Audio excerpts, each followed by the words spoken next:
گیل قصه.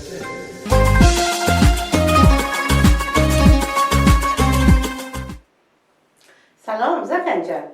ادامه دوام بیتا قصه قشنگ خیب شماره بگم. اسم همی قصه ایسا میمون بی ادب. ایتا نبو غیر از خدای مهربان هیچ کس نبو. ایتا جنگل سرسبز میانی خیلی درخت های زیادی داشتی. ایده میمون زندگی کدیدی. ایتا از این میمونان بچه میمون بو انا رنگ چون قهوه‌ای بو انا دخلید قهوه‌ای. قهوه‌ای خیلی بی ادب بو.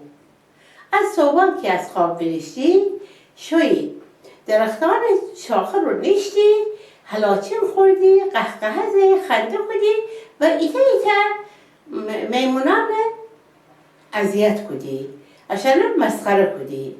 مثلا گفتی انا بدین چقدر دم درازه ویتا بدین چقدر زشته ها ها ها ها ها ویدنا بدین چقدر مو بلنده. به هر حال اندیان کار هر روز قهوه‌ای کار بو که باید کارهای بیادبی انجام بده. تا اینکه انا مارم خیلی ناراحت بود از اینکه تو گفتی پسر نکنن کار درست نیه عیب آدم دیگران هم مسخره بکنه اصلا کار خوبی نیه. هرچی انا نصیحت کدی قهوه‌ای اصلا قبول نکدی.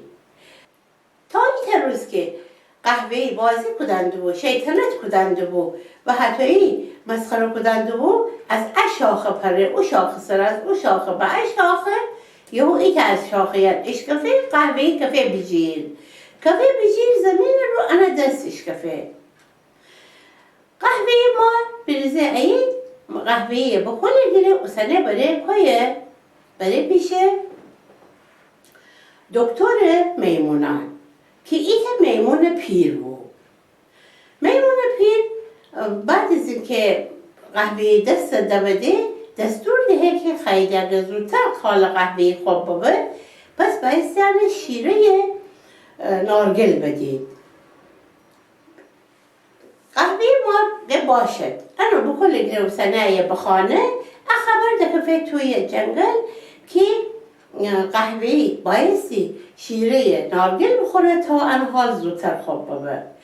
میمونای دیگر چی کنه همه شیدی نارگل چینیدی اولیدی اون شیره و سندی اولیدی صف کشیدی میمون قهوه‌ای درستن. قهوه‌ای وقتی که دینه من همه مسخره کدیم تمام میمونانه ولی اشانه قلب چقدر مهربانه چقدر مثلا با محبتی که چنین کاری کدن دارید وقتی که دینه که همه انره شیره نارگل باوردید از خودش کرده پشیمانه به خیلی ناراحته به خجالت کشه. به هر حال بعد از اشن عذرخواهی کنه که مرا ببخشید که من شما را مثلا مسخره کدیم در صورتی که نباید چنین کاری بکنیم من بی‌ادبی بکدم شما باید مرا ببخشید.